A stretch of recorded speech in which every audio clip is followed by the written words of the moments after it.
बाजारों में मारे मारे फिरते हो और रोजी के पीछे खून पसीना बहाते हूं। और हाँ, किसी ने कहा, यमामा में एक आदमी है रहमान, वही तुमको ये सब बातें सिखाता है, तो सुन लो।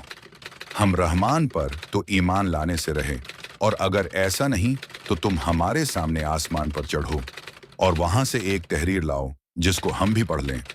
उनमें से किसी ने कहा, फरिश्ते अल्लाह की बेटियां हैं, उन्हीं को हम पूछते हैं। अब अगर तुम अल्लाह को और फरिश्तों को हमारे सामने ला खड़ा करो या आसमान को टुकड़े टुकड़े करके हम पर गिरा दो तो हम तुम पर ईमान ले आएं। जरा हम भी देखें कि कैसी सजा और कैसा अजाब है जिसकी ये धमकियां हैं। आपने फरमाया, पाक है मेरा रब, क्या मैं एक पैगंबर के सिवा और भी कुछ हूं?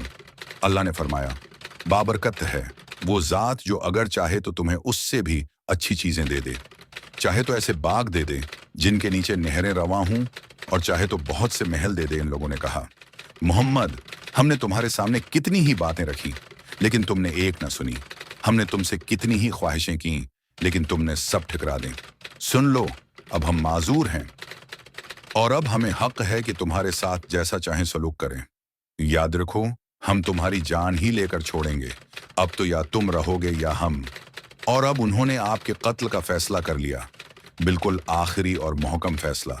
लेकिन अगर मोहम्मद को कत्ल किया तो अबू तालिब का क्या होगा? उनके कलीजे में आग लग जाएगा, और जहां वो बुगड़े सारे आले मतलब बुगड़ जाएंगे। फिर तो बहुत बुरा होगा। यही लोग तो कुरैश के सरदार और सरकार हैं, उनके बाद क्या बनेगा? ये ख्याल आते ही उनकी हिम्मत जवाब देने लगी और सारे हौसले पस्त हो गए। मगर हाँ, एक शक्ल है, अबू तालिब की नजर से गर जाए या कम इस गम उनका दिल फीका हो जाए कि उसको हम कत्ल करें तो वो चुपचाप रहें।